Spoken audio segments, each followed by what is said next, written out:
La maison de vente aux enchères Piazza organise une vente caritative le 19 novembre prochain au profit de l'association France Inde Karnataka pour construire une pré-nurserie.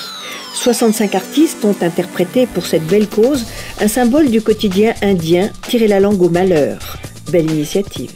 C'est l'histoire d'une vente, c'est aussi l'histoire d'une association. Cette année, cette association qui s'appelle France Inde Karnataka a 20 ans. Elle a été créée et fondée par mon père qui était indien il y a des années. Et en hommage, pour cet anniversaire et à la disparition de mon père, on pensait faire un événement important. Donc on a choisi de faire un événement caritatif, bien entendu. Et la seule solution pour moi, c'était de fédérer des amis, fédérer des artistes, fédérer des gens de cœur. Et c'est comme ça que ça s'est fait, parce que moi je suis collectionneuse depuis de nombreuses années. Je suis toujours en relation avec des artistes émergents, que j'aide, que je pousse, que j'invite en résidence. Hein. Et par ce simple fait, on s'est réunis et on a décidé de faire cette vente caritative. La Maison Piazza nous a offert un local. Gabriela Cortez, Antibatic, nous a fait l'immense plaisir de participer à ce projet et d'être la marraine du projet. Et on a aussi des ambassadeurs qui sont des collectionneurs, qui sont Estelle Frances, Lorenz Baumer, Monsieur Galbert. Et le troisième, j'ai un trou, Nicolas Bourriot, excusez-moi, nous ont suivis dans cette aventure en propageant l'information et en diffusant dans leur réseau. Donc c'était vraiment une histoire d'amitié et de cœur. Et pour moi, c'était important que ce soit enraciné sous cet aspect. Et l'art a du cœur, mais ça c'était important aussi, via l'art, récupérer un peu d'argent via l'art.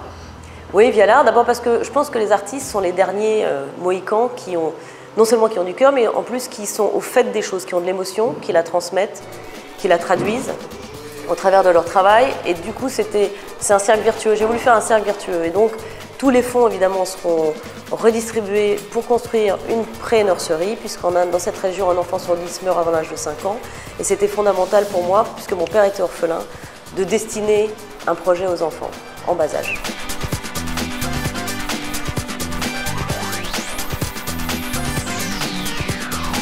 Très belle aventure qui me tient beaucoup à cœur parce que je travaille en Inde depuis bientôt 25 ans et j'ai toujours fabriqué mes vêtements avec des artisans qui avaient un savoir-faire qui était ancestral et qui est en train de se perdre.